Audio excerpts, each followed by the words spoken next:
What's up, guys? Welcome to HomeCraft Cocktails. Cocktails you can make for the comfort of your home. My name is Briss, and this past week was my 30th birthday, and I actually turned 30 on the 30th, so it was my golden year. I had a party full of friends, family, all the above.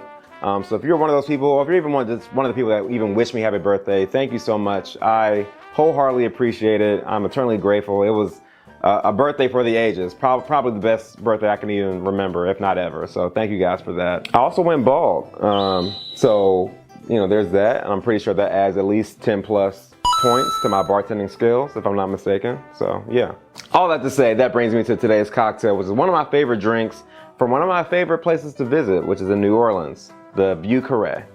New Orleans has significantly influenced cocktail culture, introducing classics such as the Ramos Gin Fizz, the Sazerac, and today's feature, the VIEW Cuh-RAY. The VIEW Cuh-RAY was created in the 1930s by Walter Bergenon at the Carousel Bar in the Hotel Monteleone. The drink, named after the French Quarter, embodies the cultural blend that America saw at the time, given ingredients such as brandy, Italian vermouth, French liqueur, and rye whiskey. The VIEW Cuh-RAY combines rye spice, cognac's fruitiness, sweet vermouth's botanicals, Benedictine's herbal notes, rounded off with bitters for structure. The VIEW Cuh-RAY remains a staple in cocktail menus nationwide, especially in New Orleans French Quarter, where it is a must-try at the revolving carousel bar. And now, with that brief history lesson out of the way, let's get down to actually making the drink. So first, we're going to start off by adding 3/4 of an ounce of rye whiskey to a mixing glass. And today we'll be using Wild Turkey 101 rye. Any rye will suffice. Dale DeGroff, who is a legendary bartender, he actually suggests using George Dickel rye. So if you want to use that, you can, but any rye will do.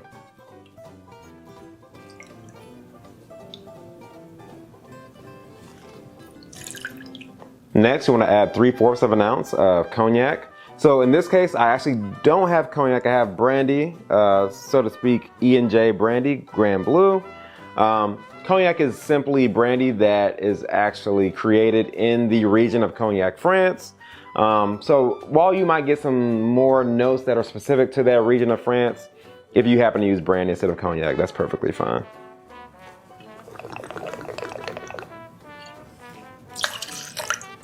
Then we'll add 3/4 of an ounce of sweet vermouth.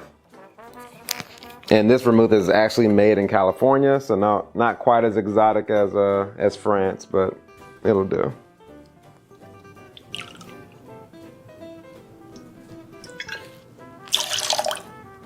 And then we're going to follow that up with 2 teaspoons of Benedictine liqueur. And like I said, Benedictine is very herbal for sure. And a bar spoon is about equal to a teaspoon.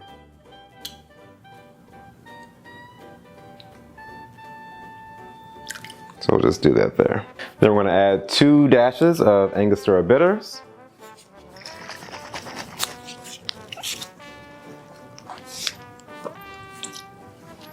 Followed by Peychaud's aromatic bitters, which is a more Creole style of bitters.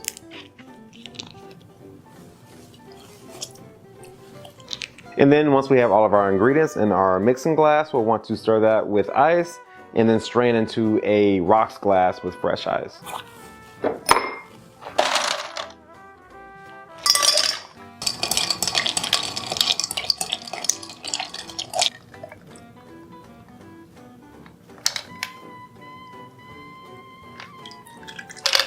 And then lastly, you want to garnish with a maraschino cherry.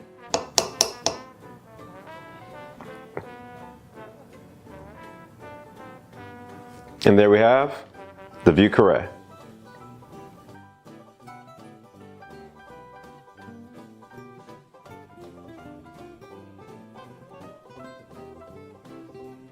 And now that we have our drink, let's give it a taste.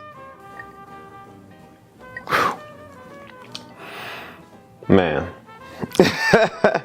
Okay, so the VIEW Cuh-RAY is a very, very unique flavor. Between the Benedictine, the use of the 2 different types of bitters, I mean, rye whiskey and cognac, it's just very, very unique. Like you know when you have a VIEW Cuh-RAY. And I had multiple Vieux Carres, some in New Orleans, some not in New Orleans. And I mean, overall, like the drink, if you order at a good cocktail bar, it is phenomenal. Including the carousel. We did actually go to the carousel when we went a couple years ago. As far as the aesthetic goes, I use a simple maraschino cherry for this one.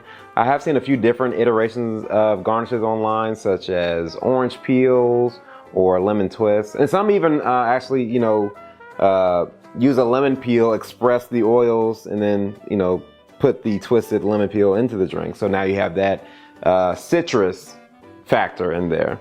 That could be another play on this cocktail if you would like. But I kept it real basic, real simple in today's iteration. Now, we'll say the drink is very spirit forward. Obviously, all the ingredients we use today are alcoholic. So if you're not one that likes spirit forward drinks, such as old fashions, Manhattans, so on and so forth, this might not be the drink for you. However, if you are one that likes those type of drinks, like old fashions, Manhattans, Sazeracs, stuff like that, you will definitely enjoy this cocktail, bar none. With that being said, guys, thank you for watching this week's episode, and I'll catch you next week for the next round. Peace.